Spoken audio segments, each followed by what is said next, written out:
తపస్సులు ఎందుకున్నాయనుకున్నావు? ధౌమ్యుడు చెప్తున్న గొప్ప మాట. తపస్సు ఎందుకుందంటే ధర్మాచరణ చేయడానికి పరిస్థితులు ప్రతికూలిస్తే తపస్సు వల్ల దాన్ని అనుకూలపరచుకోవచ్చు. ఇది అద్భుతమైన మాట. మనకి ఏదైనా ఉద్యోగం కలిసి రాకపోయినా, ఇంట్లో పిల్లలకు పెళ్ళి కాకపోయినా ఏ జపం చేయాలి, ఏ మంత్రం చేయాలని అడుగుతూ ఉంటాం. ధర్మరాజు ఏమంటున్నంటే నా ధర్మం అనుష్ఠించలేకపోతున్నానంటే దీనికి మంత్రం ఇస్తానన్నాడు ధౌమ్యుడు. ఎంత అద్భుతమైన అంశం అండి. నీ ధర్మం చక్కగా అనుష్ఠించడానికి గాను అడవిలో కూడా నువ్వు రాజుని గృహస్థివి, ఈ రెండూ నీ స్వధర్మం.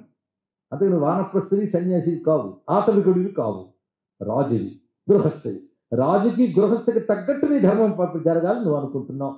దానికి నేను నీకు మంత్రోపాయం చెప్తున్నాను విను. ఈ ఉపాయం ఇచ్చినవాడు పురోహితుడు. నిజానికి పురోహితుడు అందుకుంటాడు, సంభావన ప్రధానంగా కాదు, ధర్మోపాయ ప్రధానంగా ఉండదు ఇక్కడ.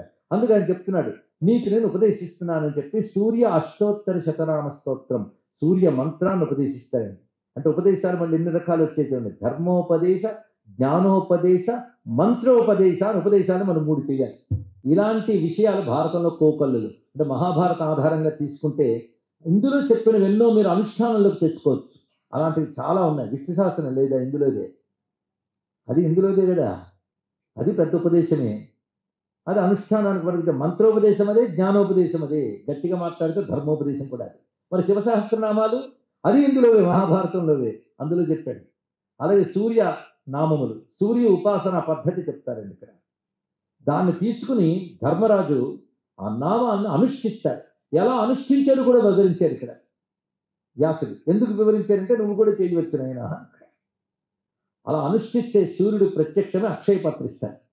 అయితే అడవిలో ఉన్నారు కానీ శుభ్రం ముప్పట్లో బాగా తినండి అయినా, అందుకోసం కాదు, ఇంటికి వచ్చిన అతిథి అభ్యాగతులు లోటు లేకుండా పెట్టడానికి ఇచ్చాడు. ఇది తెలుసుకోండి. ఇక్కడ వాడు తినడానికి అయితే ఇచ్చేవాడు కాదు, మన భోగం కోసం కాదు, ధర్మం కోసం అడగడం గొప్ప విషయం చూడండి ఇక్కడ. కానీ కోరిక భోగార్థం కాకుండా ధర్మార్థమైనప్పుడు అది ఉత్కృష్టమవుతుంది. కానీ మనకు అదేంటో తెలియదు పాపం, ఏది ధర్మార్థం. భోగార్థం మాత్రం బాగా తెలుసు. సరే, మొత్తాన్ని సూర్యానుగ్రహం పొందాడు, అక్షయ పాత్ర తీసుకొచ్చాడు. చూసారా, అక్కడే మంత్రసిద్ధి పొందిన మహానుభావుడు. అంటే ఈ వృత్తాంతంలో మనకి అక్షారమే అయిన అద్భుతమైన ఉపదేశం ఉంది కనుక తీసుకున్నాం. ఆ సూర్య భగవానుడికి ఒక నమస్కారం చేసుకున్నాం. ఇక్కడ జరుగుతోంది కాలం. ఈ లోపల కృష్ణ పరమాత్మ వచ్చి వాళ్ళని ఓదార్చుతాడు. ఒక రోజున వ్యాస భగవాన్ని పంపిస్తాడు. పంపించి ప్రతిస్మృతి యొక్క విద్యని వ్యాసుని ద్వారా ధర్మరాజుకు ఉపదేశం చేయిస్తాడు. ఇది ఒక మంత్ర విద్య. అప్పుడు ధర్మరాజు ఏం చేస్తారంటే దానిని అర్జునుడికి ఉపదేశిస్తాడు. ఎందుకంటే తండ్రి తనయుడికి ఉపదేశం ఇవ్వాలి, అన్న తమ్ముడికి ఇవ్వచ్చు. ప్రయోజనం మాత్రం అందరిది. ఏమిటి? రానున్న యుద్ధంలో విజయం, వనవాసం క్షేమంగా జరగాలి.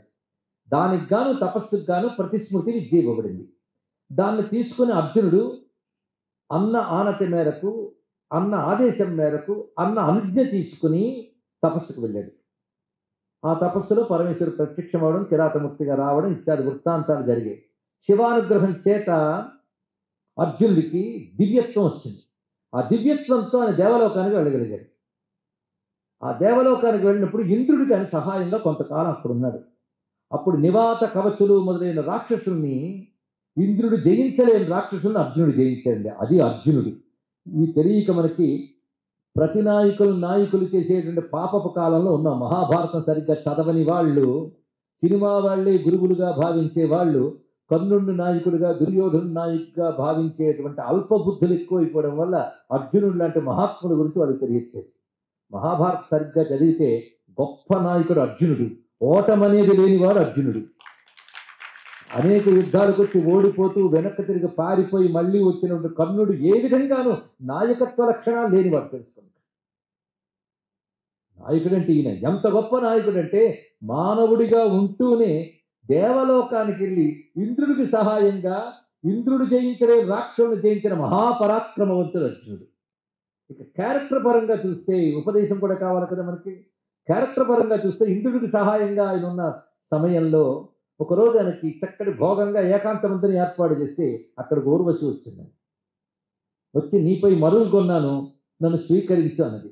వెంటనే నమస్కారం చేసి, అమ్మా నువ్వు ఈ స్వర్గానికి చెందిన అప్సరకాంతవి, ఇంద్రాదులకి భోగ్య వస్తుంది.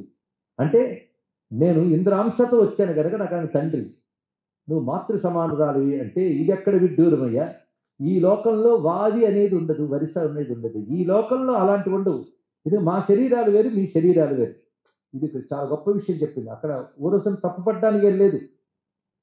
దేవతల శరీరాలు వేరు, మానవుల శరీరాలు వేరు. మీరు పంచభౌతిక శరీరం, కానీ నీ శరీరం దివ్యత్వం వచ్చింది కనుక నేను కోరుకున్నాను. నేను అదే పాంచభౌతిక శరీరం అయితే నువ్వు ఇక్కడికి వచ్చేవాడివి కావు. ఇది రహస్యం. ఎందుకంటే నువ్వు మానవమైన పాంచభౌతిక శరీరంతో ఉంటే ఇంద్రాంశతో వచ్చినప్పటికీ ఇంద్రుడు ఇంతవరకు నేను పిలవలేదు. ఇప్పుడే ఎందుకు పిలిచాడు నిన్ను? ఇది గ్రహించు. శివుడు కిరాతమూర్తిగా వచ్చిన వాడు అంత యుద్ధం చేస్తావు.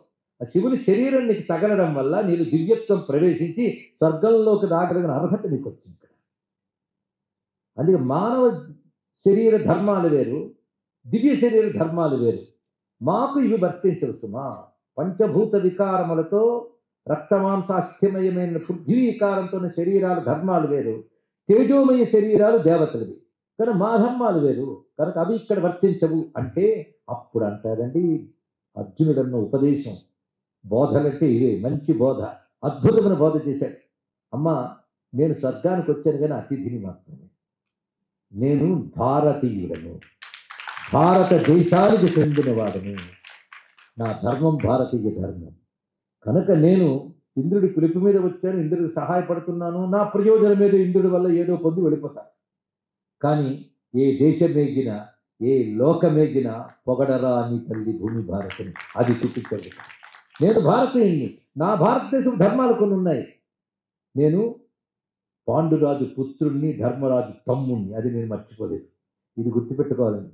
ఎక్కడికో మరొక దేశానికి వెళ్ళగానే మన చదువు వల్ల మరొక వల్ల భోగం రాగానే మన ఆరిజిన్ని, మన రూట్స్ని మనం మర్చిపోయి ఆ భోగాల వైపు వెళ్ళిపోతూ ఉన్న వాడిని హెచ్చరిస్తుంది కదా. స్వర్గానికి వెళ్ళినప్పటికీ కూడా ఇది నా స్వదేశం కాదు, నా స్వదేశం భారతదేశం.